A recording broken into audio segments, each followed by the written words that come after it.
Muito bem-vindo aqui, né, à programação da BMC News. Bom dia, pessoal. Obrigado pela oportunidade mais uma vez. Um Vocês me ótimo dia para escutam bem? você. Bom dia, Te sim. escutamos sim, tá ótimo. Ótimo dia para Ótimo. você também, Perfeito. viu? Vamos começar falando sobre essa inflação dos Estados Unidos, né? O CPI veio estável, ficou melhor do que as expectativas aí do mercado. O resultado tem movimentado os mercados agora mais cedo, desde mais cedo, na verdade, né? Já tinha expectativa e assim que saiu já foi, né, levantando aí todos os números. Na sua opinião, foi realmente um bom resultado? Por que essa reação anima tanto os investidores também aqui no Brasil, inclusive?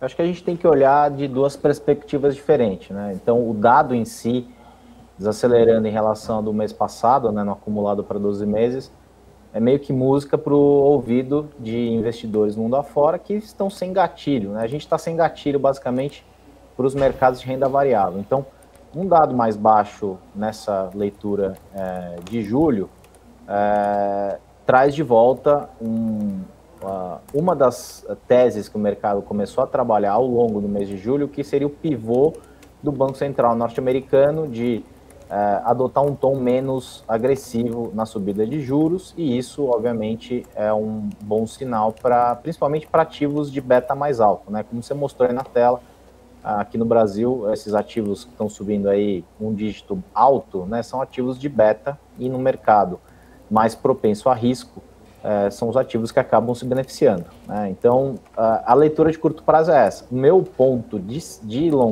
não longo prazo, né? Longo prazo todos estaremos mortos, mas no médio prazo, legal, a gente teve aí uma leitura mais baixa, realmente talvez tenha sido o pico, lembrando que, né, o Banco Central de lá disse que o pico tinha sido, que primeiro que era transitório, depois que o pico, isso e aquilo, e agora a discussão em relação ao tema recessão, né, a semântica do que é uma recessão.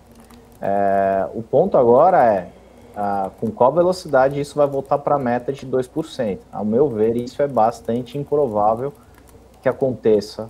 A meta, a pretensão do Banco Central é que volte aí em 2023, 2024, para aqueles sonhados 2% de inflação. Eu acho que depende muito de preços de commodities mais baixos e mais estáveis.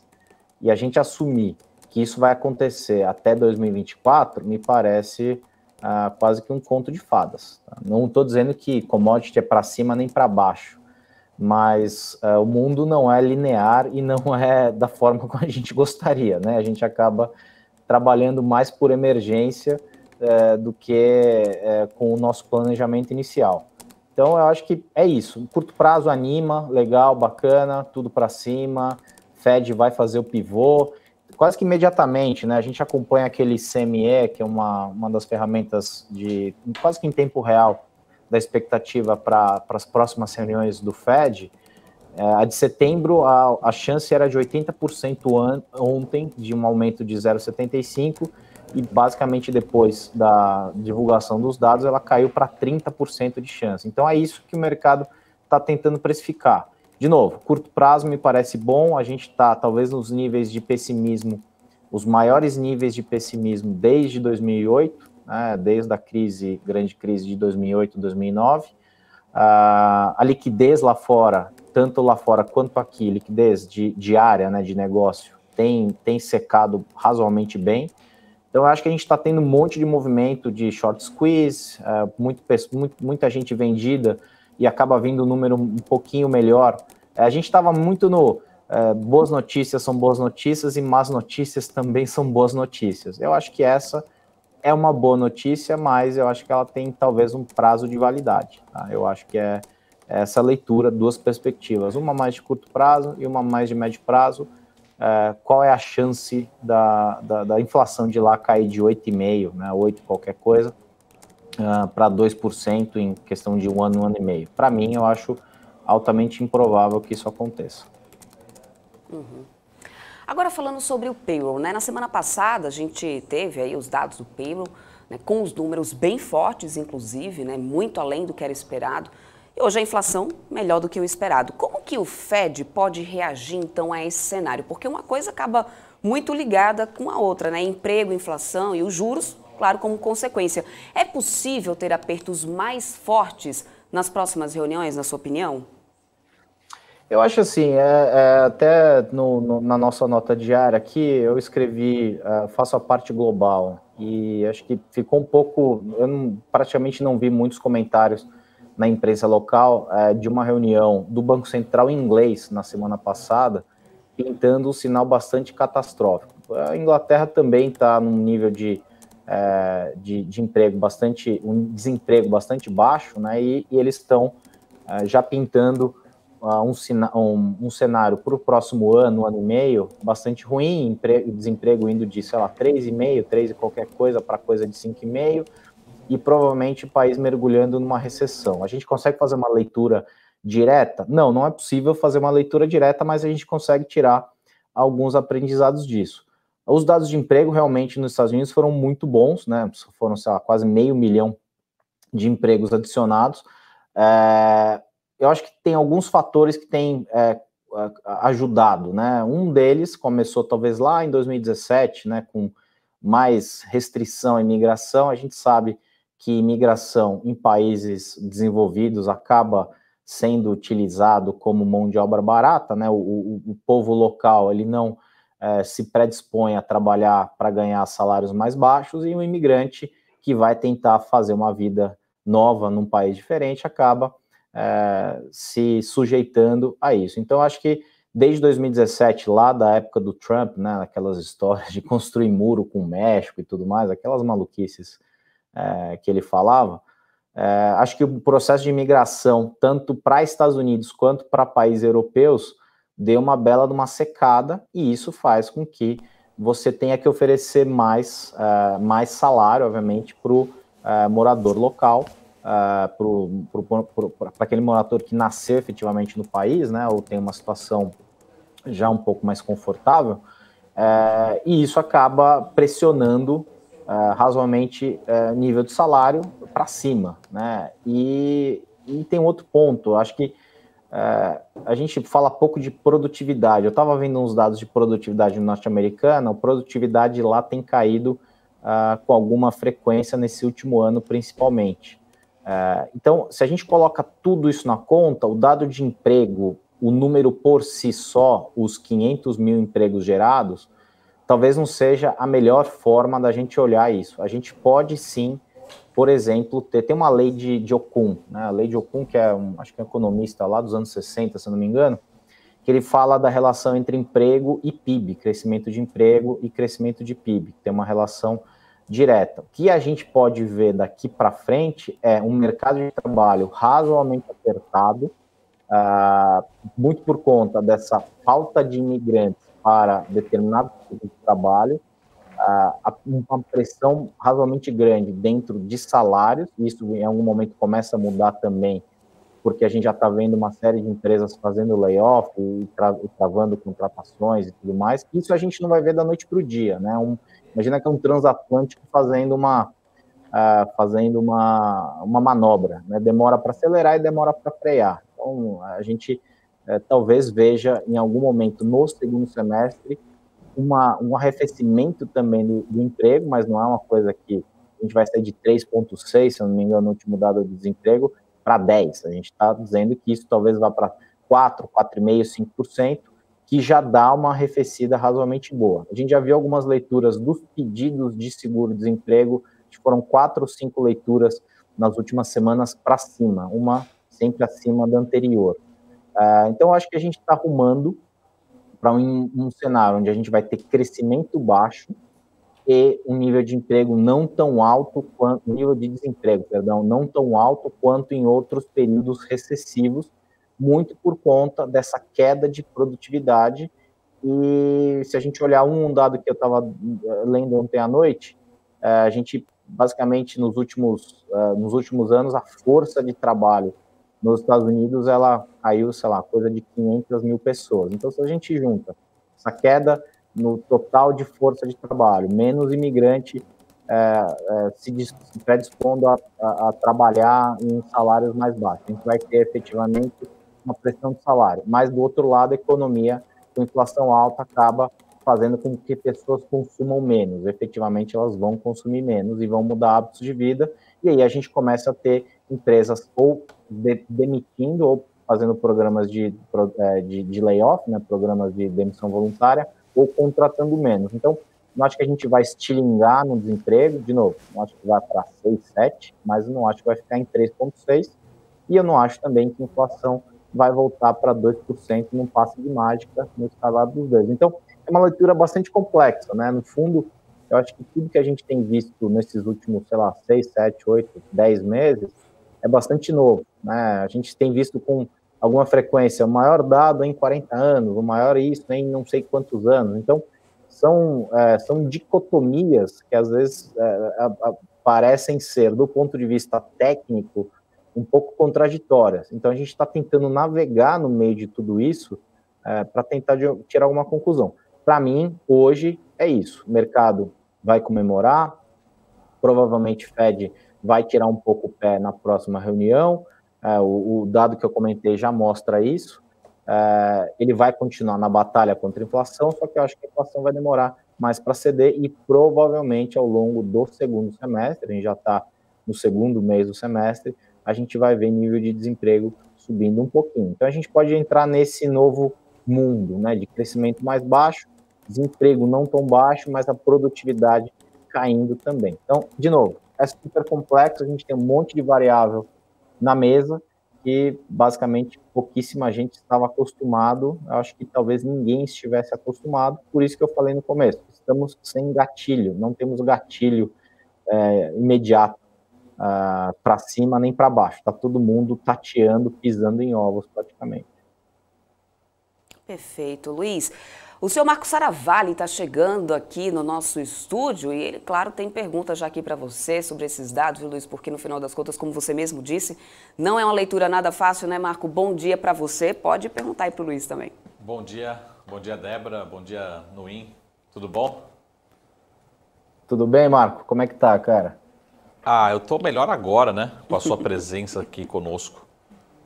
Pô, eu fico lisonjeado, vou ficar até corado aqui, não sei se a câmera vai conseguir pegar. Eu agradeço até pela vestimenta aí, né? No dia de CPI positivo. Eu vim a caráter aqui, cara. Veio aqui homenagem, com a bandeira americana aí. Ô Nuin, primeira, você estava falando ali de emprego, uma pergunta que eu queria fazer, tem até uma percepção, eu vi um gráfico na semana passada, depois que teve a entrega do payroll, mas mostrando um pouco outros dados que a gente não comenta tanto, ou enfim, que a gente também não consegue identificar tão rápido no payroll, que é o seguinte, a população americana também está procurando outros empregos, ou seja, a gente tem talvez esse indicador de melhora, até porque assim, a gente ficou se perguntando por que realmente o dado veio tão acima, né, na sexta-feira passada. E a leitura é, será que uma parte dos americanos também não estão com 1, 2, 3 empregos para buscar esse aumento, de, como você falou, de renda e não necessariamente de produtividade? Então, essa é a primeira preocupação. Será que a economia americana está tão forte assim? Como é que você tem visto? Só para recapitular um ponto aqui que você já falou, depois para a gente chegar no CPI de hoje, né?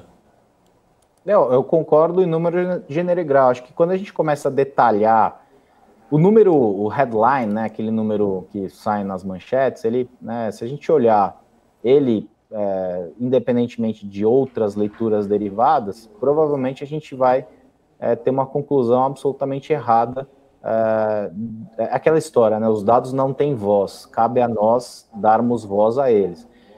Eu estava vendo um dado muito parecido com esse que você comentou, essa história de part-time job e full-time job. Assim, tá tão confusa a coisa que se você faz a quebra de pessoas que eram part-time e viraram full-time por um salário, tinham 2 empregos part-time, um de manhã e um à tarde, e viraram full-time com um salário talvez um pouco menor ou talvez um pouco maior.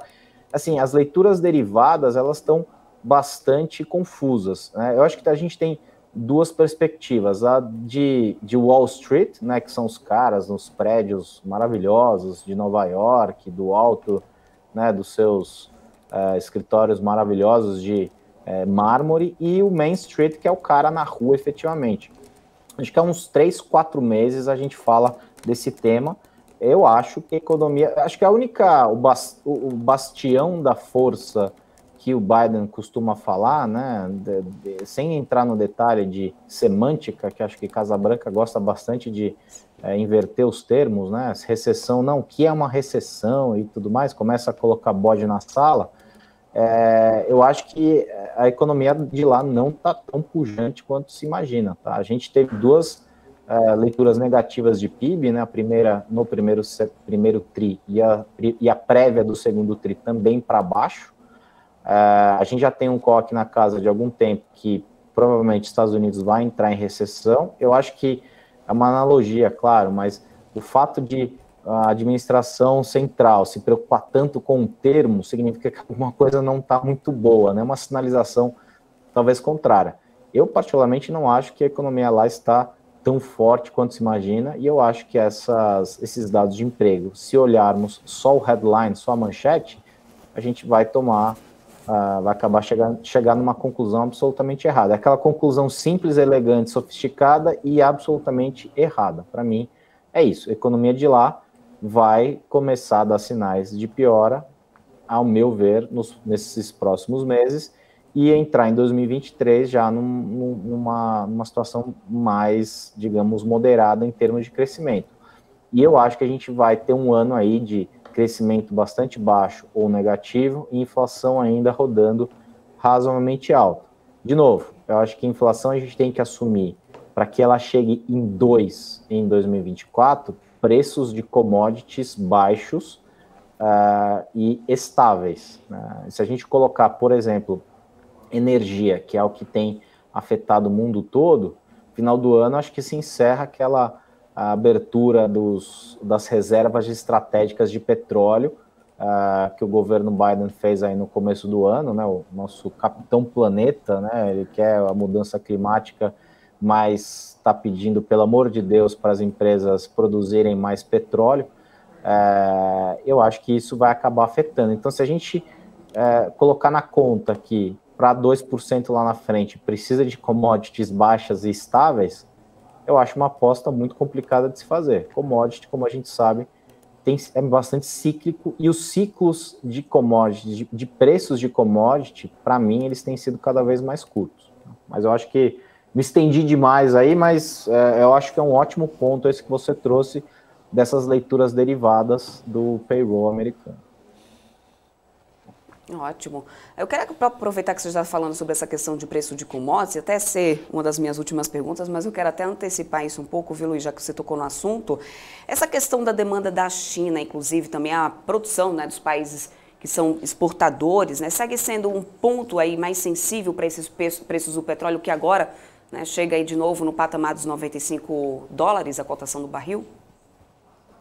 Eu acho que o petróleo, eu acompanho o petróleo desde 2009, se eu não me engano, já faz bastante tempo. Aí eu vou falar da minha idade, né? Bom, o Marco é contemporâneo aí, então estamos juntos no mesmo barco. Petróleo, acho que a gente tem duas perspectivas também. A financeira, né, que é o preço de tela, efetivamente, que tem ali um monte de incentivo, não especificamente do ponto de vista de oferta e demanda, e o físico, que é oferta e demanda, e a gente sempre tem que lembrar que grande parte dos produtores de petróleo tem o OPEP e o OPEP+, se a gente pegar a lista de países que fazem parte da OPEP e da OPEP+, a gente vai chegar à conclusão que são países talvez não muito afeitos à democracia e ao bem-estar social, né? São países aí bastante complicados. China para mim sempre foi e continua sendo uma grande caixa preta, né? Nas minhas pequenas analogias do dia a dia, eu trabalhei há algum tempo em indústria, né? A gente levava aí 10, 15 dias para fechar o balanço trimestral da unidade que eu trabalhava. E a China fecha o PIB em 15 dias, né? Um negócio maravilhoso, a velocidade com que o país consegue fazer o cálculo do PIB. Acho que para mim aqueles números, assim, a gente tem pouca confiabilidade, pouquíssima transparência do que sai de lá. Obviamente é um grande fiel da balança. A gente tem visto essas movimentações, principalmente de petróleo russo indo para a Índia e para a China, E o meu ponto, o segundo ponto, que é o oferta e demanda, é muito mais talvez geopolítico, efetivamente, e numa segunda derivada a história de oferta e demanda. A gente já tem algum tempo aqui também a história na casa o call na casa de petróleo bastante pressionado. Eu acho que esse movimento de curtíssimo prazo, abaixo dos $100, talvez tenha um monte de efeito mais de medo, né? É recessão, devia ter muito hedge fund vendido também em petróleo, e aí você acaba afetando o preço de tela, de novo, que ele reflete aquele sentimento de momento, mais uma série de indicadores técnicos, mas olhando do lado geopolítico e oferta e demanda, a gente continua vendo o mercado bastante apertado. Talvez a Arábia Saudita não tenha toda aquela capacidade ociosa que ele diz que tem. Voltando no assunto geopolítico, países produtores não são países talvez muito preocupados com o bem-estar social, o welfare state que vive, por exemplo, a Europa ficou na mão do petróleo russo e agora eles estão pagando a conta. A gente está talvez voltando para um mundo de mais escassez, de menos abundância. Talvez a gente tenha vivido num mundo de extrema abundância de uma série de itens, mas esse mundo talvez a gente vá fazer uma correção nesse médio prazo e a gente vai ter menos abundância, muito por conta tem um cara que eu gosto muito, chama Václav Smil. Ele fala que energia é a única moeda universal. E para mim essa frase é perfeita. Por quê? Porque basicamente energia está em tudo. A gente está aqui conversando, tem energia. A gente vai para casa, tem energia. Seja de uma hidrelétrica, seja de petróleo, seja de carvão, seja de, sei lá, eólica. Então, eu acho que é um grande fiel da balança. E, de novo, voltando para o CPI, só para conectar as coisas, parte do CPI parte desses grandes aumentos. Se a gente olhar, principalmente, números lá na Europa, né? A inflação relacionada à energia, 2 dígitos altos, né? Sei lá, 30%, 40%, teve mês na Alemanha que foi 80%, a gente tem que assumir que petróleo vai ficar desse patamar para baixo para não fazer nenhuma pressão, o que eu acho difícil, porque a gente vem de muitos anos de falta de investimento. Toda essa agenda climática e tudo mais, ela acabou fazendo com que empresas parassem de fazer pesquisa, exploração para colocar em produção. Então, eu acho que esse reflexo você não vê no curtíssimo prazo, um reflexo que você acaba vendo mais no médio prazo, por isso que eu acho que, principalmente, o petróleo vai continuar pressionado por algum tempo. Eu acho que isso vai continuar pressionando, por consequência, índices inflacionários ao redor do mundo todo. Pegando, né, esse gancho do índice inflacionário no mundo todo, vamos falar mais especificamente aqui do Brasil um pouco, Nuin, que na China e na Europa a gente, né, já viu dados aí também bem fortes em relação a isso. Aqui no Brasil houve uma deflação no último mês. Eu queria entender como que você tem visto esse cenário, porque se a gente olha para a Bolsa, né, enfim, inflação mais alta, menos poder de compra ali para os consumidores, isso impacta diretamente no varejo. Mas aí as vendas do varejo também, né, não foram números que agradaram tanto no mês passado. Porém, o CPI parece estar sustentando esse otimismo aqui que a gente está vendo, né, em relação ao varejo. A inflação vai realmente dar esse sinal de desaceleração ou é só momentâneo? E esse ânimo aqui que a gente está vendo no varejo é pontual, na tua opinião? Diante de tantos outros dados, né, que a gente tem, você acha que só o CPI e essa deflação que a gente acompanhou aí nesse último mês são suficientes? Eu acho que a gente está no risk on, risk off, né? É o famoso bem me quer, mal me quer. Então, como eu falei no começo, ações de beta, né? Todas essas ações aí verdinhas atrás de você, com números bastante polpudos de alta hoje, é ação de beta, né? Ação de maior risco, elas já vêm, né? Para mim o problema, grande parte do problema, principalmente das ações de varejo, não é a queda de 70%, 80%, é o valor de onde elas partiram, na verdade, né? A gente pega algumas empresas aí, sei lá, Magazine Luiza valendo 20, 25 reais, eu olhava aquilo e falava, bom, me parece um pouco exuberante uma empresa de varejo, que não é um setor simples, é um setor fragmentado, é um setor de margens baixas, é um setor muito competitivo. As pessoas sempre associam, ou boa parte delas associam a Amazon, e a Amazon não ganha dinheiro com varejo, ela ganha dinheiro com a AWS, que é a nuvem. Eu acho que é um movimento de repique, de novo, pessimismo no alto, um dado esperado, o mercado vai lá e comemora, beta alto acaba sendo beneficiado, mas eu acho que a gente vai, assim, se a gente traça um cenário, a gente está, na verdade, traçando cenários, né? A gente, infelizmente, não tem o dom da premonição e da previsão, né? Fazer previsão é difícil, ainda mais sobre o futuro. Então, a gente tem que vestir as sandálias da humildade e traçar cenários. Se a gente tem uma indicação clara, por exemplo, do Banco Central inglês, de que, e é difícil uma autoridade monetária dizer explicitamente que o país vai entrar em recessão, né? Ninguém que está em posição de governo gosta de assumir isso publicamente, mas talvez tenha sido bastante sensato da parte deles. O governo americano, ele reluta em assumir que vai para uma recessão, mas vai provavelmente arrefecer. Se vai entrar em recessão, não sei. A nossa tese aqui é de que sim, vai entrar em recessão. E aí, como é que a gente, no Brasil, vai ficar fora desse samba? Infelizmente, a gente não é uma ilha de prosperidade em meio ao mar de calamidade. Eu acho que a gente vai, segundo semestre, ser bastante... um segundo semestre, eu acho que vai ser bastante ruim.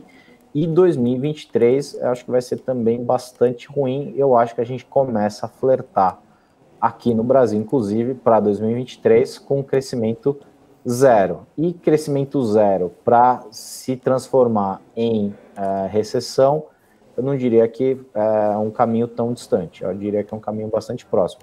Vamos ter deflação? Tivemos deflação? Sim, provavelmente vamos ter no próximo mês. Eu fui abastecer hoje de manhã antes de chegar aqui. Até achei estranho, né? Eu ando de scooter, acho que estava pagando 30, 35 reais para encher o tanque, paguei 24. E aí eu vi que fazia tempo que eu não abastecia, né? A scooter faz, sei lá, 30 por litro. E aí eu também não tenho muita elasticidade, porque é 25 ou 35, não é 200 ou 300. Então faz alguma diferença nesse momento.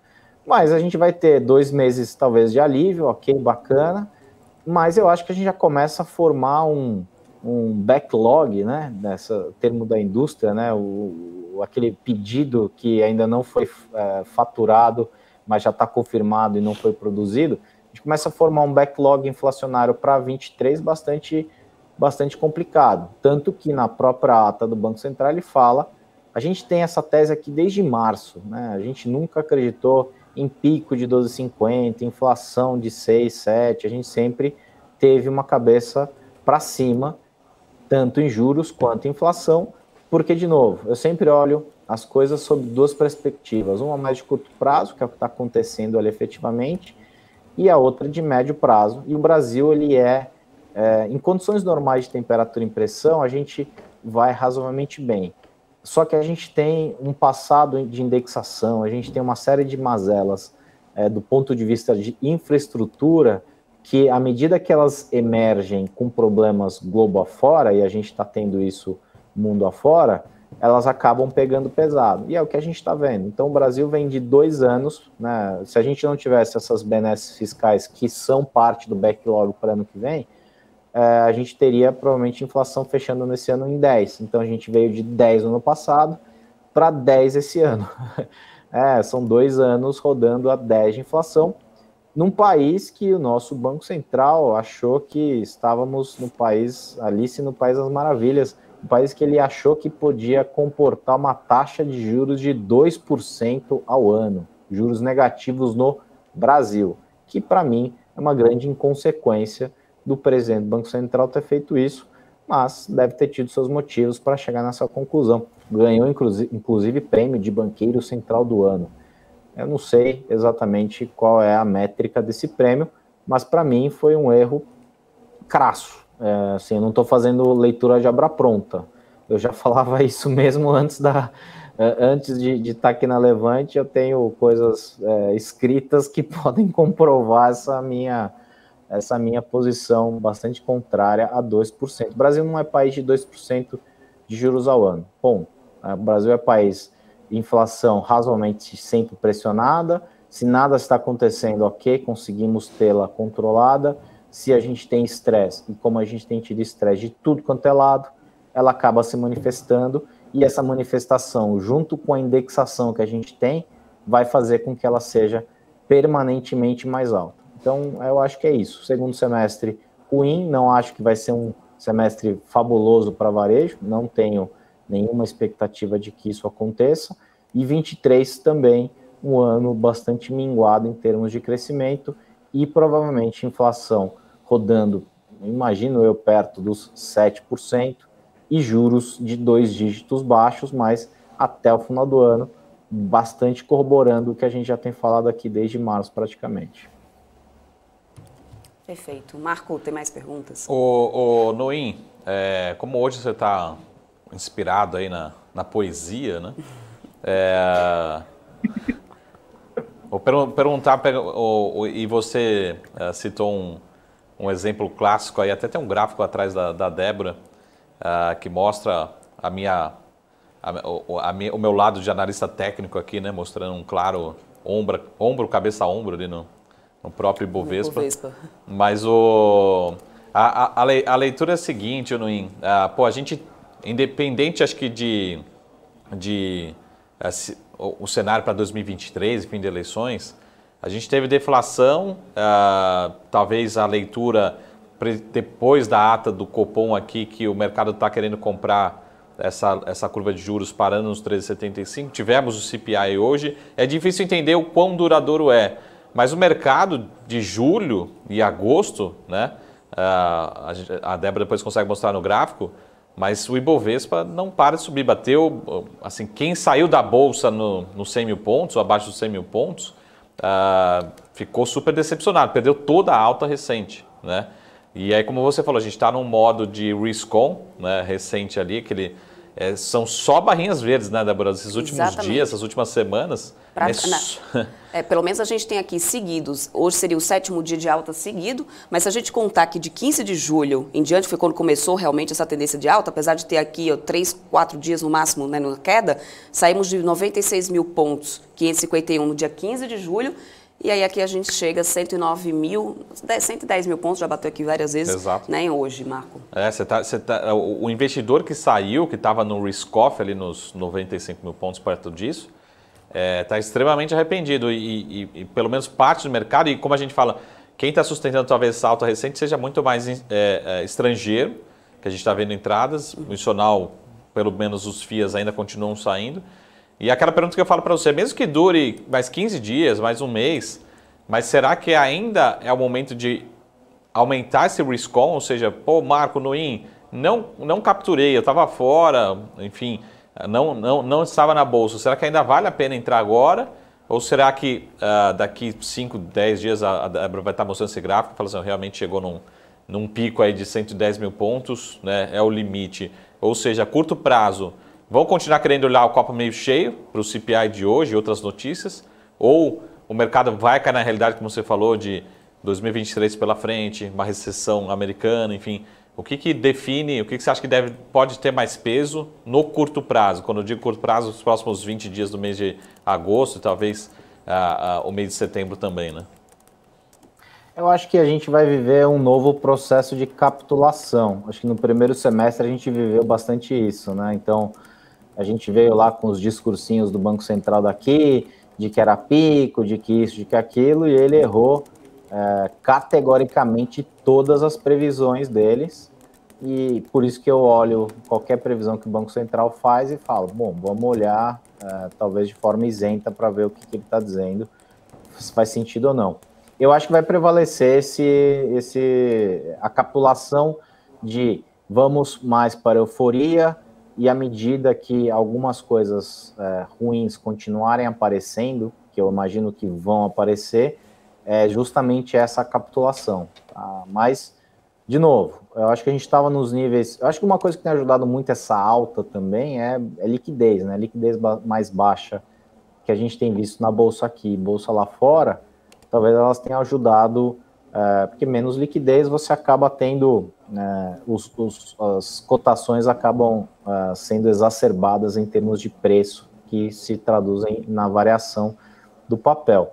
Então, acho que a gente deve seguir nesse momento risk-on por algum tempo, mas eu acho que à medida que o mercado vai capitular, de que a gente tem aquela tese antiga, né? Não a gente, eu particularmente não, de que os mercados são racionais e eficientes. Eu acho que os mercados, eles são pouquíssimo racionais e muito ineficientes.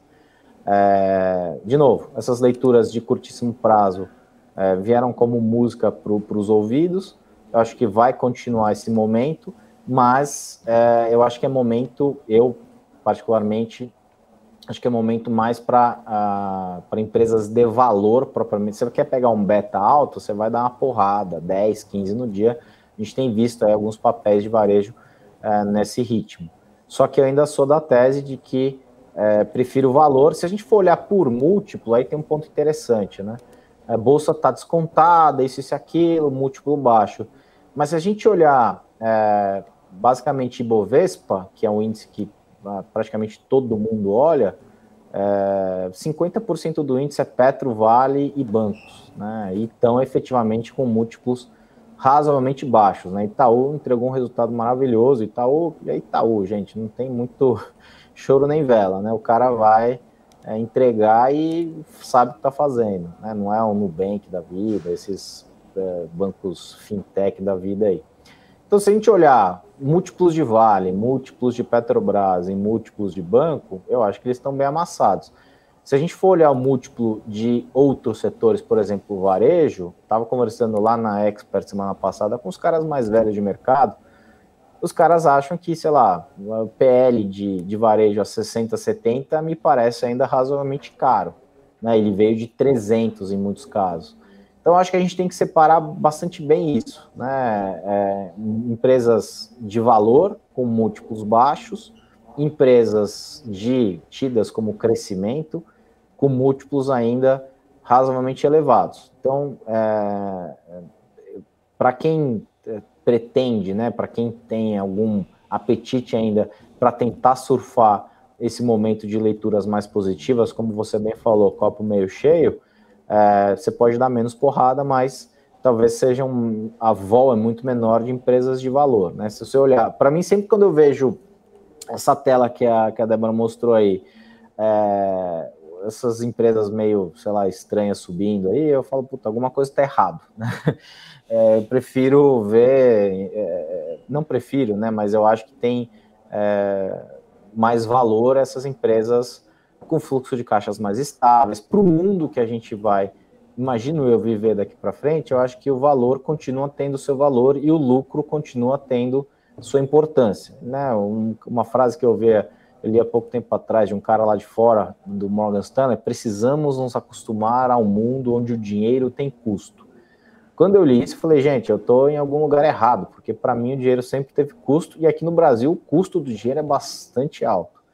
Então, acho que é isso. Vai dar para surfar mais uma ondinha, mas eu acho que à medida que o mercado começa a capitular aqui, não vai ser tão rápido a queda da inflação lá nos Estados Unidos. Aqui também o quadro para 23 se formando um pouco mais nebuloso do que já está nebuloso, talvez eu acho que fique mais nebuloso. Eu acho que à medida que isso for acontecendo, a gente vai corrigindo novamente preços.